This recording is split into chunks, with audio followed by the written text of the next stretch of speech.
primeiro lugar, muito obrigado pela oportunidade aqui. É um prazer estar com vocês.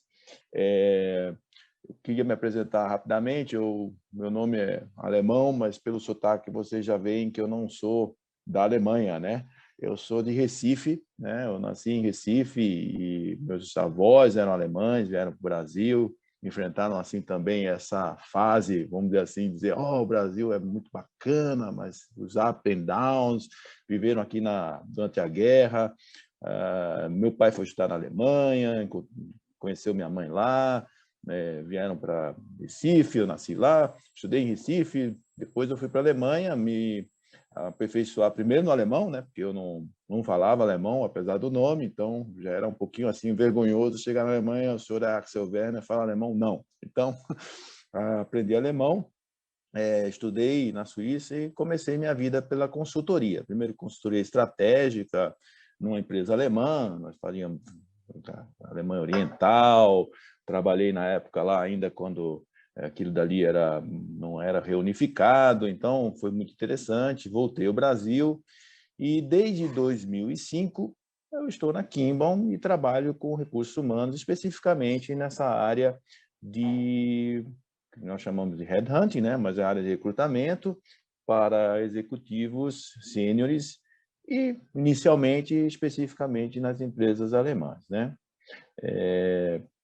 Depois, a gente também trabalha hoje muito com empresas nacionais, mas meu foco sempre foi assim muito industrial e, assim sendo, eu me tornei assim uma pessoa que, assim, bem engajada, vamos dizer assim, nesse contexto de indústria e bens de investimento. Muito bem. Primeira, assim, lição que eu recebi de vocês hoje é o seguinte: vocês são mais do que o currículo que vocês apresentam. E isso é uma realidade que nós, muito tempo, não conseguimos assim perceber, né? Nós vamos fazer o currículo e vem colocar isso no mercado, as pessoas vão ver que eu trabalhei naquela empresa, na outra empresa, isso vai ser bom. Mas isso nós estamos percebendo aos poucos que não é mais assim válido, né? Nós estamos percebendo que a gente tem que ser mais do que isso, né? Nós somos mais do que aquilo apresenta ali. E por que isso está sendo cada vez mais assim vivenciado pela gente? Porque nós estamos no mundo em que a gente diz que tudo está se transformando, né? Mas transformando para onde? O que? Assim, a gente vê, as empresas mudaram, as empresas não são mais tão vamos dizer assim, robustas como antes, existem aí processos que nós não entendemos, redução, quebra de hierarquias e assim por diante, isso é a transformação. Então a gente diz, a transformação não pode ser destruição, né? Não vamos dizer assim, agora não tem mais esse trabalho para a gente e não tem mais essa posição. Não, não é assim que está acontecendo. O que nós estamos vendo na indústria, o que nós estamos vendo no mercado, né?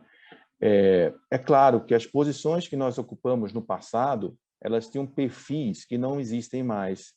Os perfis que existiam antes, assim, do diretor disso, do gerente daquilo, da atividade relacionada a uma determinada posição, isso não tem mais essa característica.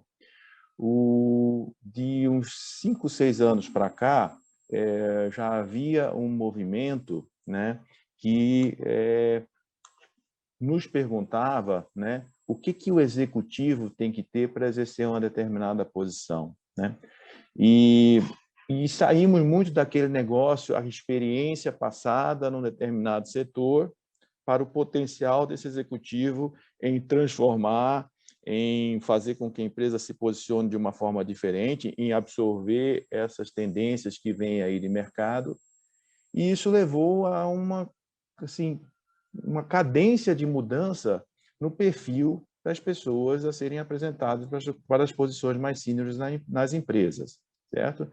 Se sobrepõe a isso, claro, toda a mudança estrutural que nós vivenciamos aqui no mercado brasileiro, né? E aí eu acho que isso é um input importante para vocês. O nosso mercado, o que acontece, né? Para o executivo, principalmente aqueles que vieram de fora, é aquele choque, né? A gente trabalha com mais 20%, menos 20%. Essa experiência é muito importante, mas não pela experiência, mas sim pela vivência que vocês tiveram nisso daí e o que isso significa para vocês como executivos.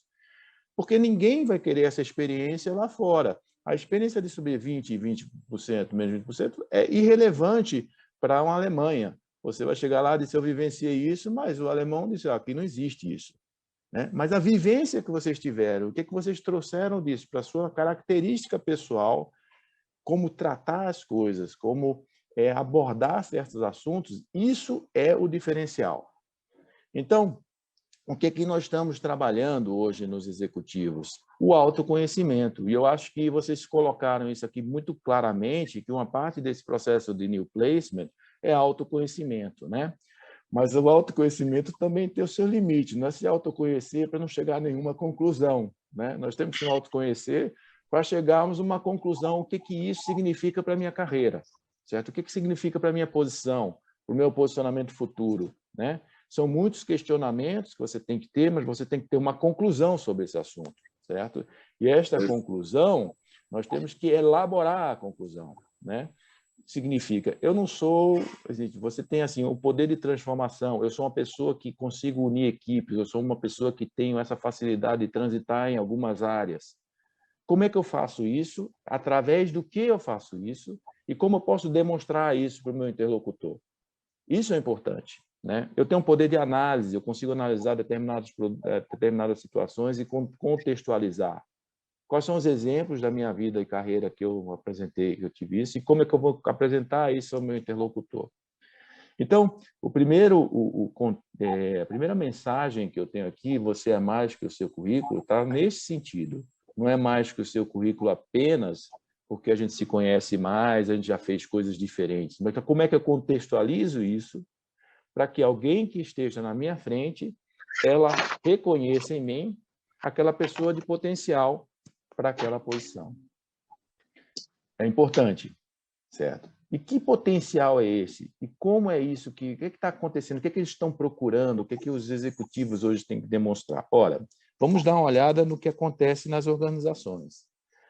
Quebra de hierarquias, juniorização de empresas, assim, muita gente júnior, pouca gerência, aí vem um diretor, ou então a empresa agora no contexto multinacional, o Brasil não ficou mais tão importante, é muito operacional.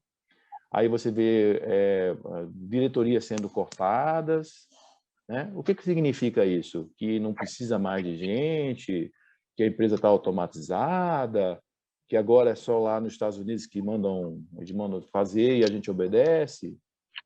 Não é isso. Tem um pouquinho disso, mas não é só isso. Então, primeiro contexto, a transformação através de automação, né? A automação não é somente aquele robô que você vê ali na fábrica fazendo um trabalho de 10 humanos. Automação é todo o contexto de governança, o contexto de tecnologia que essa empresa também colocou dentro das áreas administrativas e organizacionais. Então, o que você está vendo ali? Você está vendo um SAP hoje que faz uma função de controladoria. Você está vendo hoje o controller que não precisa fazer mais aqueles gráficos e análises, porque isso sai já prontinho lá do sistema. Você está vendo um CFO que não precisa fazer muito mais questões, aplicações financeiras e coisas do gênero, porque aquilo dali já tem um gestor automatizado para isso daí. Você está vendo hoje um método produtivo que já te dá um quadro do que está acontecendo na produção. Você não precisa de gente para fazer esse trabalho lá dentro. Está vendo máquinas que já dão informações sobre autorregulagem e como elas devem... Então, todo esse contexto, né? O Jonathan, que trabalhou em automação, ele sabe disso, né? Todo mundo está fazendo coisa para que o humano ele seja assim somente aquele cara que ele vai desligar quando acontecer alguma coisa catastrófica, ou então ele vai ser ordenado a fazer alguma coisa. Então, o contexto de gerencial que hoje se apresenta é diferente. Eu não preciso mais dessa gerência, vamos dizer assim, atuante no controle. ela tem que ser uma gerência atuante na transformação. E isso significa, eu preciso mudar minha atitude perante esse quadro, né? As tarefas repetitivas, quer dizer, você entra no escritório, vê todo mundo na frente do computador. Aquelas pessoas estão fazendo o quê? Obedecendo o sistema, ou elas estão instigando o sistema a pensar diferente? Normalmente é o primeiro caso. Nós temos que ser o segundo caso, porque o sistema já está dando aquilo que é o padrão. Então, se eu souber como é que o sistema está funcionando, não é suficiente. Eu tenho que agora instigar novas ideias, instigar a pensar diferente, a contornar o sistema e trazer ele a ser mais eficiente, a ter atividades diferentes. O que isso significa para mim? Eu tenho que ter competências pessoais para fazer isso. As competências técnicas, elas são importantes, mas elas estão sendo cada dia mais substituídas na área tributária, na área na área de operação industrial, na área de operação financeira. Todo dia nós temos uma plataformazinha que vai surgindo aí para substituir certos trabalhos humanos. Então, o que restou para o nosso trabalho executivo? Restou a gente fazer aquilo que não pode ser feito por essas máquinas. E eu estou falando isso agora assim, bastante, assim, quase, de uma forma muito, assim, para trazer uma imagem para você, não quer dizer que hoje a máquina substitui o humano, mas nós temos que nos preparar para fazer a diferença. E como é que nós fazemos a diferença? Primeiro, nós temos que ser hoje mais multifacetados. Nós não podemos ser aquele que eu sou o diretor industrial e eu conheço somente daquela área industrial. Eu tenho que ser uma pessoa que tenho condição, em pouco tempo, de me especializar numa área financeira e poder trabalhar com a área financeira, ou conhecer a área comercial e poder trabalhar com a área comercial, ou conhecer a logística de forma mais aprofundada e poder trabalhar com isso. E as equipes vão ser assim. As equipes, os seus pares, eles vão entrar dentro de áreas que vocês têm atuação, porque eles também são forçados a fazer isso. Então, por exemplo, nós agora temos a questão do diretoria, área financeira, é uma área que mudou bastante. O perfil financeiro nos últimos anos, ele se tornou um perfil muito mais multifacetado do que o que a gente tinha antigamente.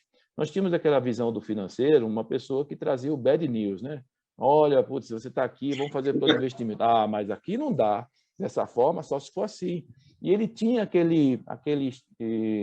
vamos dizer assim, aquela redoma, né? Assim um pouquinho de ser aquela pessoa inatingível, aquela pessoa não tem que passar pelo financeiro. E isso ainda existe, mas só que o financeiro hoje também tem que dar as opiniões de como você deve ter uma política comercial para dar certo. Certo? Como é que como é que a operação vai melhorar para que a gente tenha a condição de trazer aquele resultado? Então, é esperado isso das pessoas, é esperado que essas pessoas elas contribuam nas outras áreas. Para você fazer isso, você tem que se aperfeiçoar. Não é o generalista do passado, aquele que a gente chamava pau para toda obra, não é esse cara. O generalista hoje é o multifacetado, ele conhece essas áreas com profundidade, ele pode dar opinião uma opinião fundamentada em várias atividades da empresa, essa visão sistêmica, mas com profundidade. E como é que você consegue fazer isso? Exatamente através da automação. Então, você hoje tem informações suficientes para você ter uma profundidade numa determinada área. Nós temos aqui a Daniela, que saiu da área tributária e trabalha na área de controladoria, certo? Quando é que aconteceu isso? Se você pega 2005, não existia esse tipo de transição, né? E nem esse tipo de oportunidade. Nós temos pessoas hoje que atuam na área de produção e financeira. Eu conheço pessoa comercial financeira. Você já viu uma pessoa dessa? Comercial financeiro? Então, esses perfis não têm a ver com o nosso currículo, mas tem a ver com a gente como pessoa. Então, no momento que a gente se apresenta, nós temos que ter essa convicção. Quais são as qualidades pessoais que nós temos e como eu posso mostrar isso para o meu interlocutor, que competências pessoais eu posso apresentar ao meu interlocutor de forma estruturada. E não falar que eu tenho a competência, né? É dizer, ele vai perceber que eu tenho aquela competência, certo? Então, é esse o grande desafio para nós, assim, eu tenho assim um pouco mais de idade, talvez uma geração assim que já trabalhou muito no contexto anterior, talvez as pessoas que estão hoje assim nessa área de startup, já fizeram muitas consultorias, já conhecem isso, né? Mas nós que fizemos carreira assim naquela empresa com plano de carreira, que você vai para um lado, você já sabe que você vai crescer através do seu trabalho, isso é novo, né? E essa questão do questionamento, por isso que o Gabriel colocou aqui, o Rui também colocou, o questionamento tem que ser feito. E esse questionamento não é uma coisa tão fácil de se fazer. E, principalmente, não é coisa fácil de se apresentar. Porque nós não fomos assim capacitados lá atrás para apresentar a nossa vida como uma vida de realizações e vivências pessoais. A gente foi capacitado lá atrás para dizer o seguinte, o que a gente fez e por que a gente subiu na carreira. Eu fiz isso e agora eu tenho mais isso. E aconteceu. Ação e resultado só, né? Você faz e Bastante ação e recebe. resultado. Isso. Bom, e assim sendo, né? Eu acho que esse assim é o grande desafio que nós todos temos, né? De nos reposicionar mentalmente, apresentar isso de forma estruturada e estar preparado realmente para esses novos desafios, né? E a dificuldade é sempre a mesma, né? Nós temos isso hoje, a forma de comunicação entre nós e a empresa ainda é muito curricular. A pessoa recebe o currículo e aí já serve, não serve para a posição, vamos conversar. E não através das habilidades que a pessoa tem e o potencial que ela tem para aquela posição ou para aquela atividade que a empresa está se preparando. E isso daí, assim, por isso que também esse networking e conseguir ativar esse network é muito importante, mas uma coisa assim é primordial. No momento que você estiver na frente de alguém, mesmo conhecida, mesmo indicada, prepare o seu discurso. Faça com que essa pessoa ela entenda quem você é a partir desse autoconhecimento.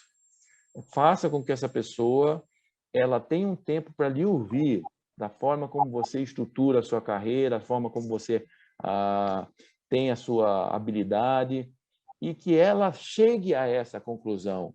Isso é mais importante. Nós temos que ter uma forma de apresentar que a pessoa chegue àquela conclusão. Não você diga para ela, eu sou uma pessoa, eu sou um team leader. Não, não é isso que você tem que falar. Ela tem que descobrir que você é um team leader.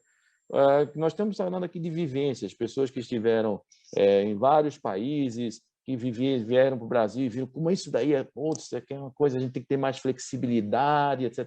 O que isso significa para mim como executivo, certo? Porque isso sim é utilizável no mundo todo, certo? Assim, aquele momento em que você diz assim, eu estou vendo uma coisa acontecer, vai ter uma contingência e eu consigo interagir para evitar essa contingência. Isso eu posso usar no mundo todo. A experiência Brasil você não pode usar no mundo todo porque ela não é mais uma experiência que significa nós estamos fazendo essa experiência para crescer. Porque se o Brasil tivesse dado certo, essa experiência teria sido assim aquela experiência. A gente tem que fazer como lá no Brasil, mas não deu certo, gente.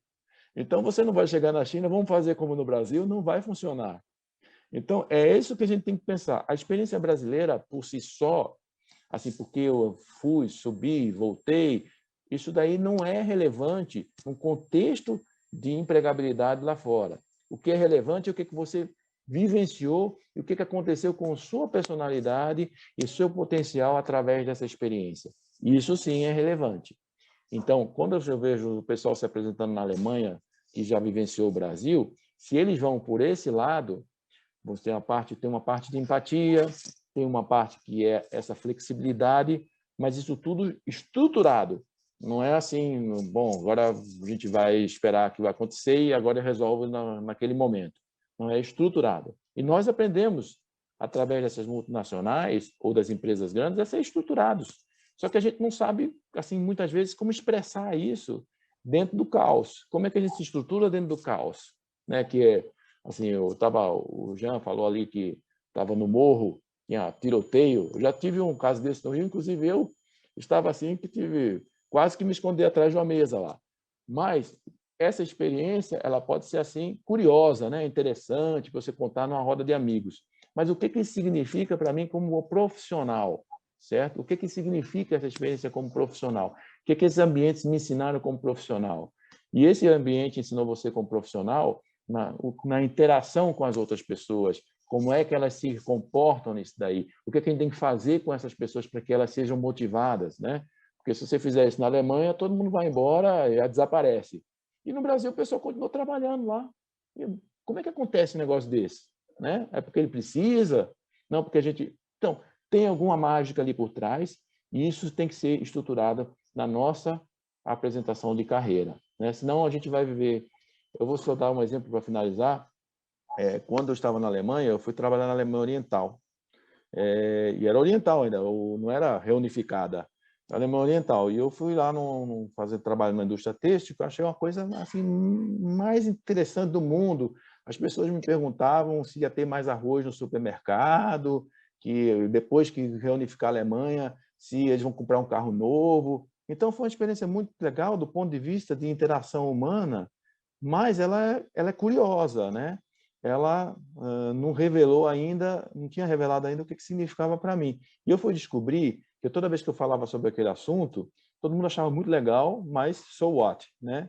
Então, transformar essa experiência numa vivência e o que significa para nosso perfil pessoal e a nossa carreira é o segredo. E eu acho que é isso que a gente se propõe também a refletir dentro do processo do New Placement.